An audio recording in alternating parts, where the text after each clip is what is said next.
Volevo andare perché siamo a Santa Lucia, qualcuno si è dimenticato di comprare i dolci perché sì. insomma i bambini li porta a Santa Lucia. Lo so, ma a me nonno devo pensare che perché per il nonno Taddeo? Per il nonno Taddeo, le peso di un butin, non mi sono smentegato. E siccome so che adesso è a casa del bar, che è andato a giocare le carte, vuoi cattarsi il piatto.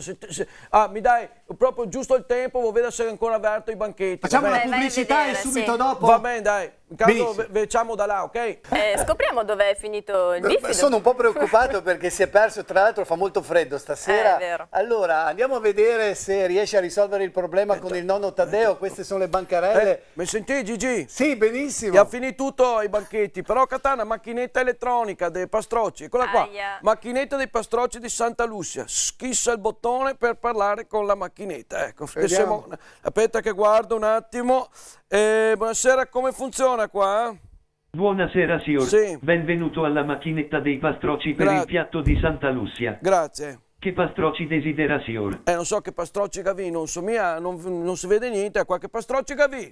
Guardi, abbiamo di tutto, sì. Cioccolatini, paste frolle, sì. Rigolizie, mandorlati duri che ti sassinano i denti, mandorlati molli per ci hai i denti assassinati da un bel tocco, caramelle mao che si taccano ai denti e se hai l'apparecchio lascia star, chiele all'orzo, schedi cioccolata, schedi marmellata, legnetti dolci, legnetti amari, mandrigoli, carobole, cremini, cremoni e anche roba scaduta. Come roba scaduta?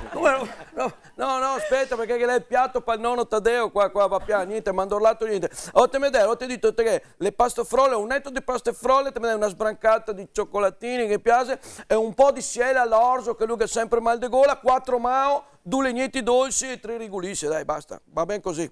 Ok, grazie. Bene, sì. Un netto di paste frolle, sì. Una sbrancata di cioccolatini, sì. Un po' che di siele all'orzo, okay. 4 mao, 2 legnetti dolci sì. e 3 rigolizie. Okay. Che piatto tristo signor. Piatto triste, vuoi solo quella roba lì, non è che il nonno è mai a chissà cosa, non polmia tra l'altro, che ha anche un po' di trigliceridi alti. Dai, quanti soldi hai? Totale 23,50 euro. Quanto? 23 euro? Sto fuori, vedo. Così tanto? Mi sembra un ciccino caro. Se volevi spendere di manco potevi svegliarti prima. Adesso sono cazzi tuoi. Ho capito, se non aveva tempo di andare, vabbè, spera mi veda quanti scrivo. Ecco, solo un cinquantino. Me dasi il resto? Aspetta, dove lo metto qua? Me dasi il resto?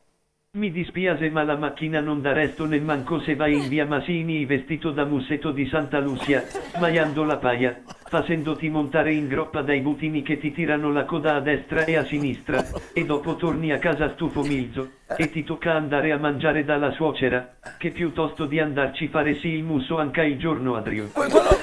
Mi dispiace ma ho capito, vabbè, niente resto, ho capito, mi sono sputanato quasi un cinquantino, vabbè, e dove li ritiro? Ah, qua, vabbè, grazie, arrivederci, cosa? Arrivederci, sì. Mi saluti quei 4 ascari in studio, vabbè. E dica che Santa Lucia a Lori ci porta sicuramente il carbone, vabbè. Tranne alla Angela Boroni, a lei ci arriva una bella sorpresina, che se aspetto te che mi procuri il numero fa ora arrivare per agosto. Ho capito, no, te l'ho detto, non è che posso andare là a domandare il numero, vabbè, insomma, comunque mi ha fumato scherzo, vabbè, torno in studio, grazie al Marco col piatto per il nonno, dai, ci vediamo, ciao!